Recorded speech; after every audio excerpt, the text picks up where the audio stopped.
So the time has come, and you can tell how excited I am by my face. We have to put our cows in. It's a lovely pleasant day. It's a bit cold this morning, hence the reason I have a jacket on, but it's boiling warm now when you get to a cab of a tractor. There's a bluish sky up there somewhere, but plenty of the stuff you see here on this road. And it's September 29th. It's a lot earlier than any other years, of course it is. It's a lot earlier for a lot of farmers. I know a lot of farmers have their cows in a long time, and we're just winging it. Yes, the fields are swamped because yesterday we had torrential rain again.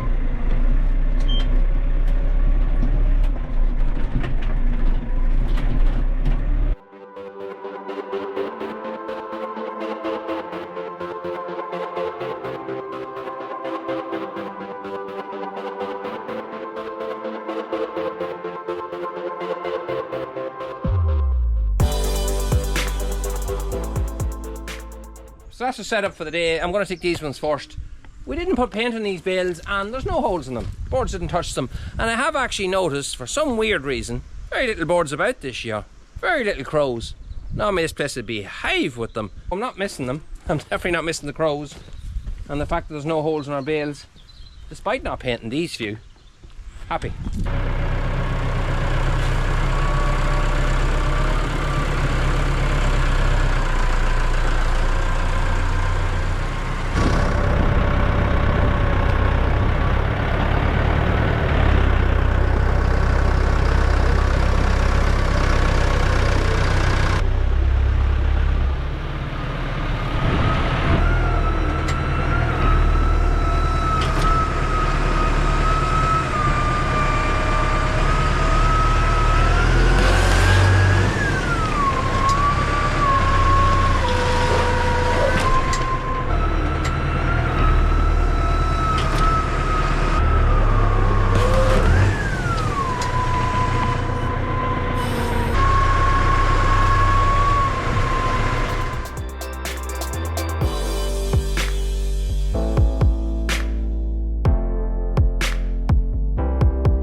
Right, it's the following day, 30th of September, Saturday, and the girls are home now, obviously, from school. So one of the girls is going to come up and do a bit of videoing for me, because I want you to see the first bales going in. It's something we do as tradition here on our YouTube channel, and looking at them so far, these bales aren't that terribly long made. These were the ones that we took off our second cut. Remember, we came back in and finished our second cut after a couple of weeks when the ground dried up. Just a few places that we couldn't get cut the first time. So this is them, but you'll see them more when I get them open. But you want to look at that there, no greenness in them. They are fully fermented, I think. No more when I get them open, but they seem fine. Absolutely smell lovely, good and solid as well. This was the drier stuff that we made. It'll be very interesting when we get looking at the other ones, because they were very wet and they're bound to be soft because they were soaking wet when they were made. But the first 22 bales in around that should be alright. So let's get started up, get these bales in. The cows are up there on the hill. Probably smell it now when I start to open it, because it's 12 o'clock now in the day. And cows know. They just know when I'm starting to work in the sheds. Yesterday I was working in here, and it was the first day I could hear the cows in the background roaring. One or two of them. They say cows aren't the cleverest animal in the world. That's wrong. Cows are far cleverer than you take them for.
definitely have to do is put a new knife in the end of the wee blade here, because she's as blunt as a beetle. She wouldn't cut through butter.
Right, so there is our first 4 bales in, and before I do go any further, well, I haven't taken this one off yet, but I can tell you, if the camera doesn't pick it up, it is absolutely lovely stuff, and it smells. Does it smell nice, Sophia? It's got a lovely smell. Well, you wouldn't rub yourself down it now before you go to the pub or nightclub, but at the same time, for animals, it's got a lovely smell. But that's probably a false hope, because I don't hold an awful lot of hope for the rest of them. After we get by this first 22 or so, the quality wouldn't be that powerful, because that stuff had a couple of growths growing through it, if you remember. Yeah, the stuff itself wouldn't be that good. It's alright. It's leafy, and surprisingly, look, it'll feed them. It's pouring rain. Absolutely bucketing it down now. That house is ready, but it just sums up the type of year we've had. Now, one other thing I will say is I made a mistake putting in my first few bales. Back last year, somebody told me that I was taking the wrap off incorrectly, meaning I had to jump off and down the tractor a few times, which was 100% correct. But I went back to the old way of doing it this time because I forgot. But I remember the next time. But for now, the way I do it is I cut open the face of the bale, pull the wrap back, and then when I lift the bale and bring it in, I can just pull the wrap straight off, rather than having to pull it up against this, drive forward, and then pull it off this, if you get me. So yeah, just made a wee mistake there. Just old habits came back.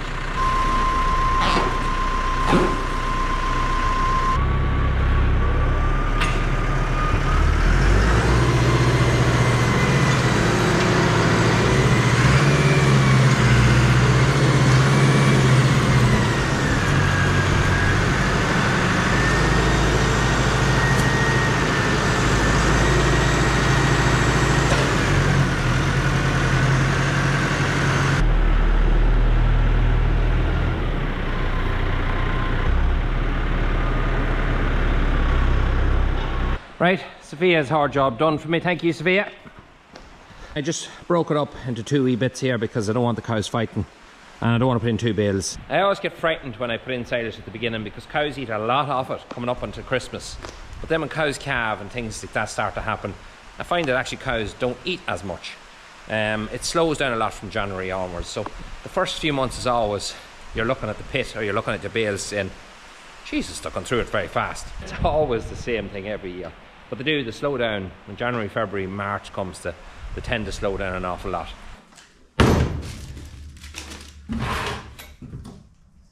Spider, wait for a run. Now, this is my line spreader. Bring it over here a bit closer. The leg keeps falling off my tripod. It's a brand new tripod. I only bought it a month ago, and the leg keeps falling off it. Well, I seen it in Drone Dairies, another YouTube channel in Cavan, and I thought it was a brilliant joke. So I went and got one for myself, and it's great. But I noticed last year when I was using it, it wasn't just working as well as it was at the beginning, and I thought maybe it was getting jammed. I still think that's all it is. It's just bits of lime getting caught in it. Look at it's cheaply made. It's not really that sturdy even thing, but it does its job. You just put a drill down in there and you spin it, and it throws the lime out in the cubicles, and Jesus, speeds the job up an awful lot, and it's not just as dusty either. Well, anyway, I figured out what was wrong. You look in there. There's a chain. Can you see that? There's a chain in there. Well, there actually should be two chains. There should be two chains in there.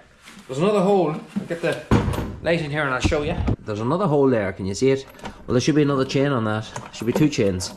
And that one there is loose as well. So I'm going to put a bit of Loctite on that. Ready to fall off. But the other chain, as far as I know, is still laying on it. I'm going to rattle it about to see what will come out.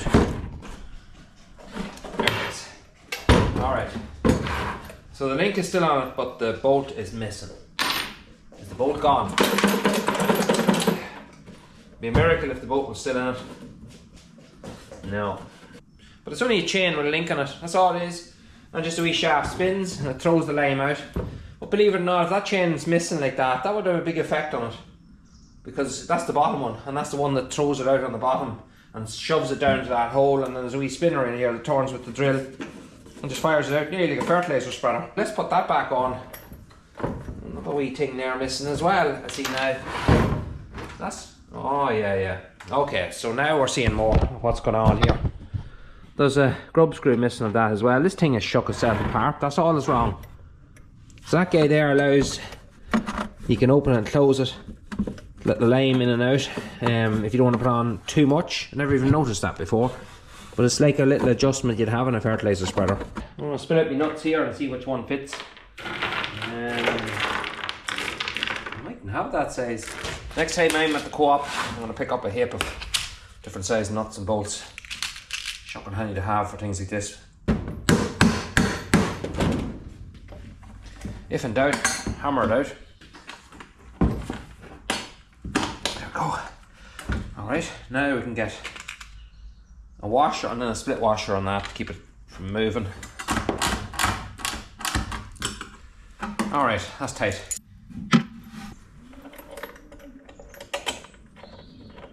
Before applying the nut, I'm going to stick a little split washer on it as well. That'll keep a little bit of tension on it. So hopefully it won't loosen again. The way these things work, you just stick a drill in. What? Battery fell out. You just stick a drill into it. Like that. Now there is an extension piece that goes into the chuck of the drill. And that holds it all in place. And you spin it. And my drill is dead. I will say one thing about it though. Don't use a good drill on it. It will wreck a drill. Absolutely destroy your drill. The lane comes up and the motor sucks it up into it. It's kind of, I wish I had to come up with something, maybe it was a closed unit on the top that the drill didn't have to suffer, and maybe just have the chuck being the only part. Or actually, do you know what? Even having the piece, the shaft, coming up through a housing on a bearing that your drill would just sit down into, and it wouldn't suck in all the dust that comes out of it, because it would destroy your drill very, very quickly. That's the reason I'm using a cheap drill that I bought. The only way to preserve it is to every week blow it out of an air line, and that'll probably help prolong the life, but the lime will eventually get into it, which is probably in this one already, and will probably destroy the drill. To fix that, you'd have to take it apart and blow it all out.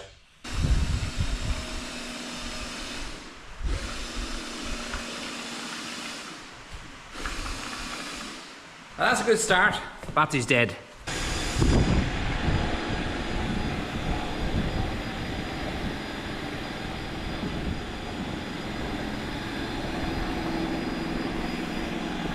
That machine is still not working right.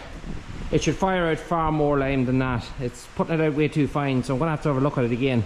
Yeah, it's just not working right. I'm after spotting a job that I might be fit to do now, seeing it is pouring rain, and that is this pass over here. This pass going up just alongside our silage pit can get very mucky this time of year with all the clay coming out of the fields. Someday I do plan to concrete this, just to match it in with this here, so I can just clean it every so often, because the problem here is when I'm drawing home bales, I go up here, I go round and I go down in front of my parents' house and down across their street and down the lane, and it's okay now when it's wet, but see, when this dries it just turns into sticky muck, and every tread fills with it and you make a hand off down around in front of the house. Basically what I'm saying is I don't want to be given out to, so now that it's wet, I'm just going to run the scraper on it.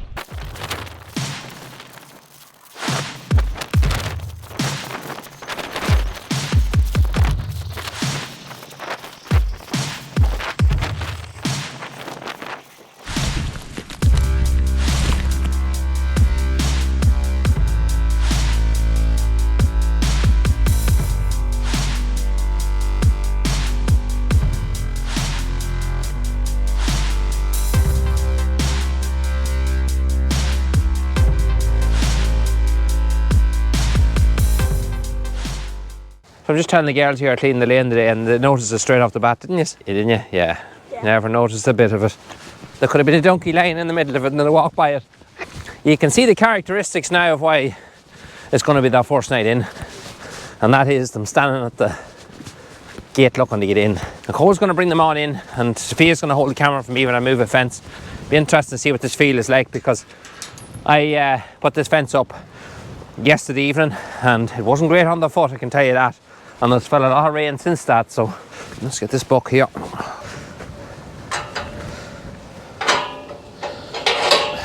I'm using this old wireless mic that I don't particularly like, but I'm hoping it's waterproof, which I don't think it is, because it's soaked at the moment. But anyway, here are our girls coming in.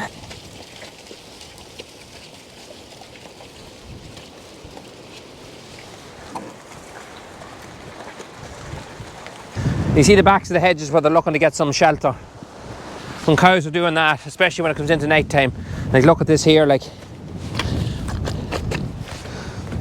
that's your indication it's time for them to go in at night. The unfortunate part of it is there's plenty of grass still. I don't know if you can hear me or not. I'm hoping I'm not shouting.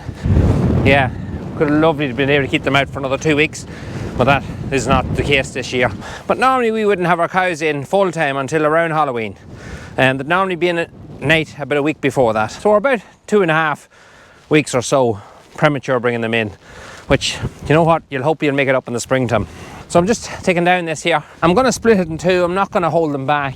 I don't want them tramping the ground. So split it in two would be enough. It'll give them plenty of grass.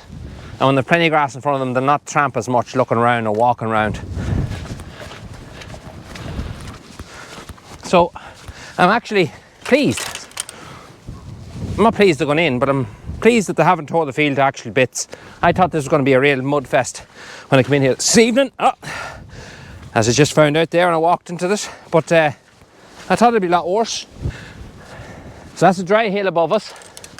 And they'll make no marks up there. Once you get halfway up this field, you won't mark this hill. This is a sandpit hill. We always call it our sandpit hill because there was a quarry there in the middle of it. And that quarry is now closed up. But my father opened that with a pick and shovel when he first came here and used a lot of that sand to make all the cattle passes that are here now today. Great stuff, powerful stuff. And when it's set, it was like concrete. The only thing about it is when it was wet, it was clatty, shocking clatty. But if you put it down as a base and put a wee bit of gravel on top of it, you had a powerful pass. So we always label this our sandhill. Animals wouldn't sink into it. The bottom, unfortunately, is the opposite. It's real heavier ground and a lot of topsoil and very slow to drain out. Hence the reason that they'll track it a lot more. You go down, you fall? No. I thought you went down, I thought I lost her there. We'll see this now just by walking out once. So they'll have to walk out this 2 more times and 2 more times in. So you imagine what it's going to look like when that's done. Just to come in to turn on the light, you can start to hear the wee bit of roaring. They can smell the silage beside them. The only thing I have to be really careful is when I'm finished milking, I have to be very careful letting them out, because what they'll do is they'll bust through you to get into the shed, and they'll actually hurt themselves going through the door going into the shed. So it be a kind of a battle trying to hold them back, and the more you try to hold them back, the more they'll try to bust through you. But you just have to, after a couple of nights they'll settle down. They'll be much easier and much handier. It's just that first initial excitement, you have to get by that. Right, well, milking's done. And that's it. They're in. That's the start of the whole thing now. The rest of the cows are over here. I was using the front loader to push this over a bit, and I've done that for obvious reasons so they wouldn't bully each other and fight, because there wouldn't be enough room there for them both to eat, so I just shoved it over this side. One thing I'll tell you straight off the bat, and I don't know if you pick it up or not, but just cleaning the roofs themselves brightens the shed up so much. Another thing I did as well is I did clean down the lights. I didn't do it in that house yet, but I did in them, and serious difference. Last year I didn't clean them and they were quite dirty, and you can tell the difference in the light. Anyway, but that's the start of 23-24 winter time, and I look forward to next March. That's the best way of putting it. It's Saturday evening. I have a wee job to do in my parents' house before I do go home, and then I'm going to sit down, have a beer, watch a good movie, and start the whole thing again tomorrow. See you then.